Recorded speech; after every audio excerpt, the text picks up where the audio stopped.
Hi guys, welcome back to my channel.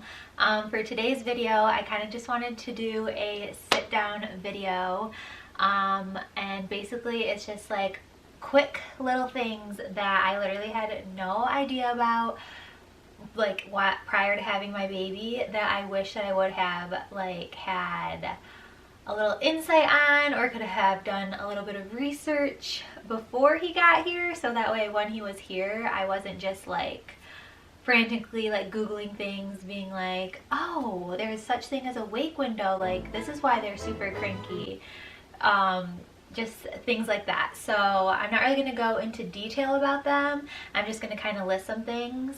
This might be a super silly video, and maybe I am one of the few that was just extremely oblivious to all these things, and everyone else is like, how did you not know that? Or you must live under a rock, or you must not have a lot of friends that have babies, whatever it is. But yeah, it's just going to be kind of like a consolidated list for you guys. So without further ado, let's get on into this video. Also, I just got this nursing shirt from Old Navy, and I seriously love it. It has like cutouts right here, so you can kind of just like nurse him this way versus having to like pull up your top and nurse him. And I got it oversized, and yeah, just think it's super cute. So I wrote them down like on my notepad, just kind of going through this. So the first thing that I was oblivious to is how much pain gas causes babies. Like, I had no idea that their GI tract was like one of the last things to fully develop. I did not realize, like, I obviously knew that after you fed them, like, it's important to make sure you burp them to get gas out, but like they also have like farts and stuff, and if they have trapped gas in their bellies or in their bodies in general, they like are in so much pain, and at least my baby was. It just like screams, and it's like the saddest thing ever. So for us, making sure we did bicycle kicks and stuff, burping of course, and then Milacon, which is like gas drops that you can give babies like after they eat or in their bottles. Obviously everything I say, talk to your pediatrician, and this is just like I'm not giving advice at all. These are just like things that I just had no idea about. So I didn't know about gas drops that were an option to kind of help your baby if they are struggling with getting gas out. And you can get them at anywhere over the counter, pretty much, Meijer, Target, whatever. I also had no idea about wake windows. Like, my mind was honestly blown about this, and my friends were like, yeah, like they're only supposed to be awake for like 45 to 60 minutes or whatever within the first like 8 weeks of their life. And if you just go on Pinterest or just Google wake windows, it will show you from like 0 weeks all the way to like over a year, I think. And that's just basically like how much awake time babies are able to tolerate before they get like really fussy and like need a break and need to go down for a nap. So it's really important, or to try to aim for those wake windows, to make sure that they're not getting overly tired. The first like couple weeks of his life, I was just like, oh, a baby's gonna sleep when they're tired, like you shouldn't have to try to put a baby down because they'll sleep when they're tired. That's not always the case, and that's not how my baby is. He's like, he's getting better, but you definitely have to encourage him to take naps and go to bed. So if your baby is like that, just be like aware of their wake times, and then also sleepy cues, like early sleepy cues, middle sleepy cues, late sleepy cues. Those are just interesting things that you can look out, like to watch for in your baby, to know, oh, they're starting to get a little bit tired. They probably need to start getting them ready to take their nap or whatever. So yeah, completely oblivious about wake windows and thinking that your baby is just gonna sleep when your baby is tired. The next thing is, so when they are sleeping, so if you go to YouTube and you type in like baby sleep cycles, active sleep versus quiet sleep. So like I would always rush in and like get Lucas like if he was like screaming or whatever, but apparently babies have a thing called like active sleep where they're like wrestling around, like moving a little bit, but they're actually like sleeping. Like you go in there, their eyes are closed, and then maybe in a couple minutes they like fall back asleep. Literally, I had no idea. So do yourself a favor, go onto YouTube or Taking Care of Babies blog post and look it up because it is wild. Which leads me to my next thing. So if you're a new mom or if you're a mom, go on Instagram and follow Taking Care of Babies and Baby Sleep Doctor. I love all the information that they have. They have it for newborns, babies older, just like a lot of questions that I have. If you go under their like highlight reels or whatever, they'll answer them, and I just find their knowledge and their information extremely helpful. And it would have been kind of nice to like been able to like stalk their accounts when I was pregnant, just to kind of get an idea. But obviously nothing's wrong if you're just finding them like later on like me, but their accounts are super helpful.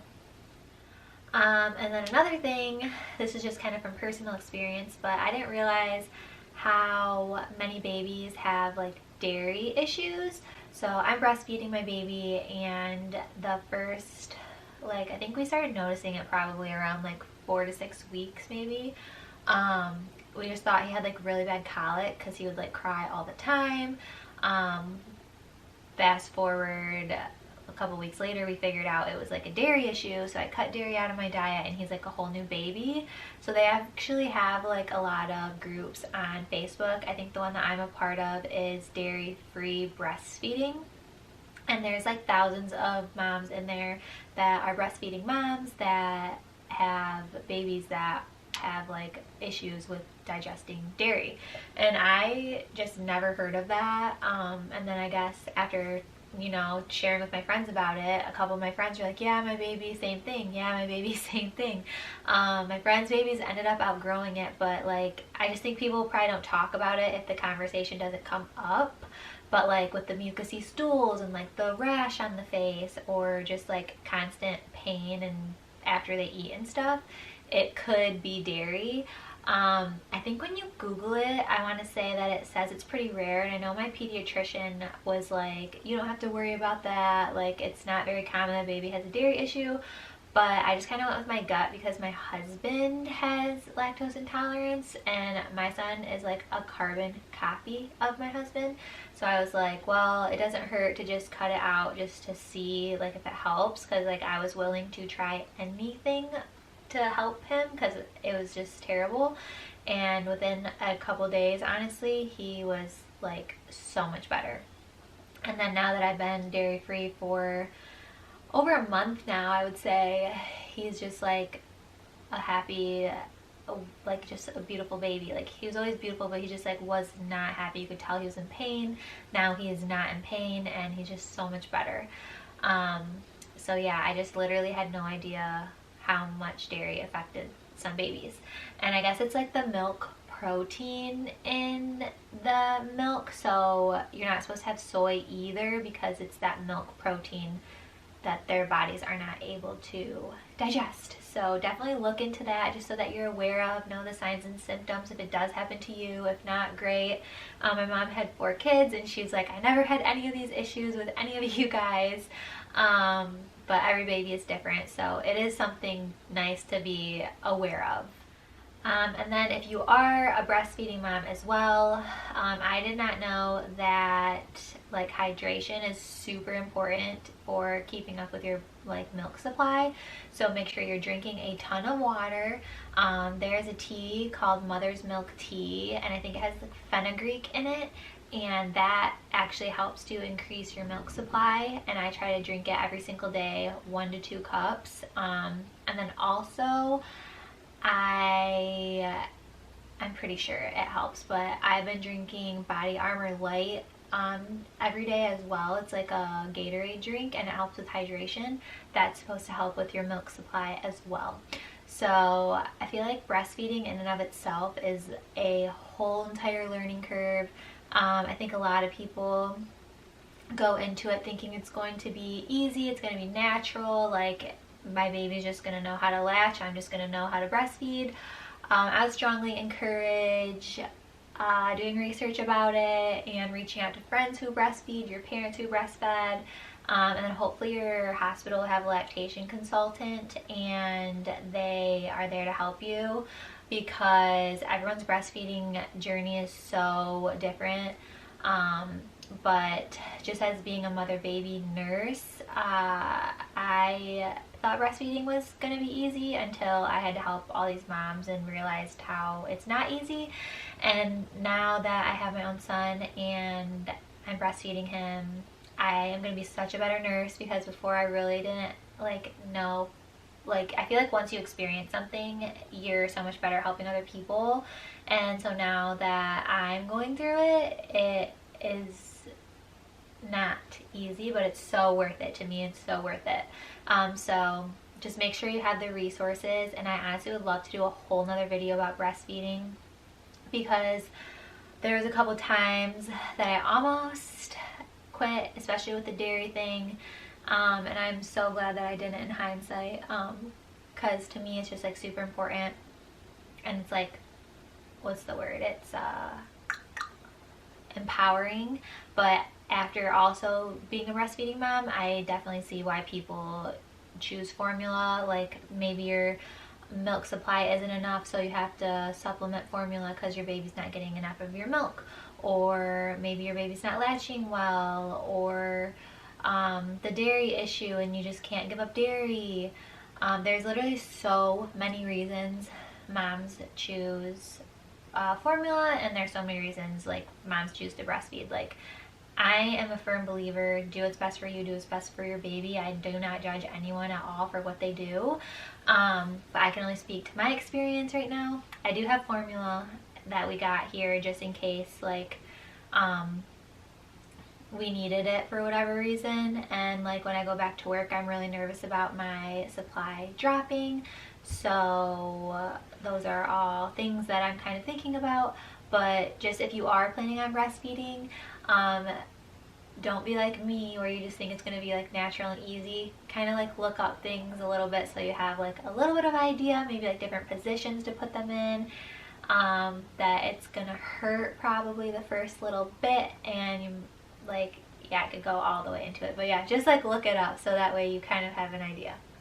And then the last thing I'm going to put in here is kind of ties back into like the whole colic situation, which I feel like doctors kind of just like to say, oh, your baby has colic if they're crying a lot and they're fussy a lot. But I would highly recommend doing your own research and digging deeper, because I'm a firm believer just in every aspect of life, not even just with babies, but like with your health as well, like personally, that like symptoms are because of something. So there's like a root cause that's causing the baby to be colic. So I didn't ever take that when the pediatrician was telling me that. I was like, something has to be making him upset, like, you know.